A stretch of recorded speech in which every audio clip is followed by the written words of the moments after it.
this life, there will always be obstacles. There will always be challenges. There will always be giants.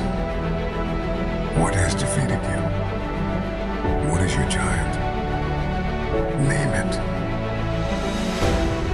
Is it fear? Is it anxiety? Is it insecurity? Is it doubt? This is the last day. You are going to allow this giant to defy you. All of us are in like a little sailboat. And it's not the blowing of the wind that determines your destination, it's the set of the sail. It's not the blowing of the wind that determines your income. It's not the blowing of the wind that determines your fortune. It's the set of the sail. Many of us are not able to move forward and develop and manifest our greatness because we spend so much time looking back or worrying about the future. Seize the moment. See, you cannot go into the future and manifest your greatness when you have various things in your life that's blocking you. Here's the most important one of all. Don't doubt yourself. If I've got miracle working power to change my life, so do you. If I've got the ability to change, so do you. If I've got the ability to read, so do you. If I can discover, so can you. If I can grow, you can grow. Long journey, long dark night. But when you hold on to your dream, don't let anybody kill it in you. Just hold on to that dream. When it doesn't make sense to anybody, including you sometimes, just hold on. Once you give yourself an opportunity to try and to stretch, you'll find out you can do more than you can ever begin to imagine. See, you're worried about the things you don't have. You're worried about the things people say about you. But if you build it, they will come. And you love it, then it will. So you want to have some other plans going on. You want to become creative. See, most people don't keep their commitments because when something goes wrong, they just stop. They don't have a contingency plan. So they don't know what to do next. You do know what to do. You got genius in you. Challenge yourself, push yourself, make yourself come up with something. Use your imagination. And what you will find is that you know more than you realize that you know. That you're more creative and more resourceful than you realize that you are. Now there are laws. The law of belief says that your beliefs become your realities. But the things that you believe may not necessarily be true. However, if you believe them intensely enough, they will become true for you.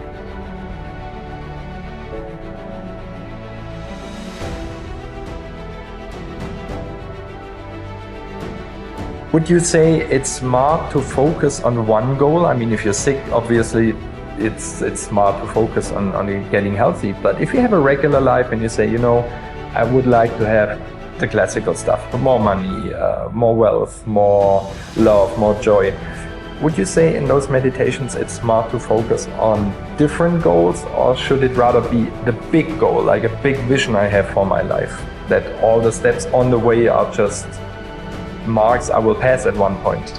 Well, let's answer that on two levels too, because people come to our workshops for all different reasons. Some people come because they're sick. Some people come because they want more money. Some people want a new job, a new opportunity, a new career, a new relationship. Some people want the mystical. The people come for all kinds of reasons. To me, I don't care. What I care about is that they latch on to a vision and they learn how to create. Whatever drives them to that elegant moment where they're so present and so passionate about what they want, and they have a clear intention, a clear vision, a coherent brain, and they have an elevated emotion combined with it, that they create heart coherence. And now they're broadcasting a whole new energy into the field. And whatever we broadcast into the field is our experiment with destiny. So I want people to know the how. Because we have plenty of people that have made millions and millions of dollars that were living in the backseat of their car or filed bankruptcy. We have plenty of people that were stage 4 cancer, serious health conditions that are healed. But really, people think they come for those reasons, but we come for wholeness. That's why we come. That when we feel so whole and so happy with ourselves, so connected to something greater, if you feel wholeness, it's impossible for you to want. How can you want when you're whole? When you're whole, you feel like you have everything. So I want people to reach that point where they feel so whole that they no longer want, and that's when the magic happens. Teaching them that allows them to understand that when they come back to their senses, they open their eyes. They're not looking for the experience. They feel like it's already happened. And if you feel like it's already happened, why would you be looking for it? Then, if your body is conditioned emotionally into that future, you're not separate from the energy of your future. You're connected to it. But the moment you get in traffic and you start getting angry, you get on the line at the bank and you start getting impatient, or you're sitting in a staff meeting and you start judging a coworker, you just disconnected from the energy of the future, and now you're back to the energy of your past, and you've done nothing wrong. You just lost your connection to the future. Now, the importance of that is to notice that you're disconnected. And if you say to me, well, that person made me feel this way and think this way, I'd say, oh my gosh, you're back to the unconscious program of being a victim in your life. The victim is saying that someone or something is controlling how I think and feel. But a person who's producing outcomes in their life, all of a sudden they say, wow, the way I'm thinking and feeling is creating outcomes in my life. Now I'm a creator in my life, and now I believe less that I'm a victim of my life.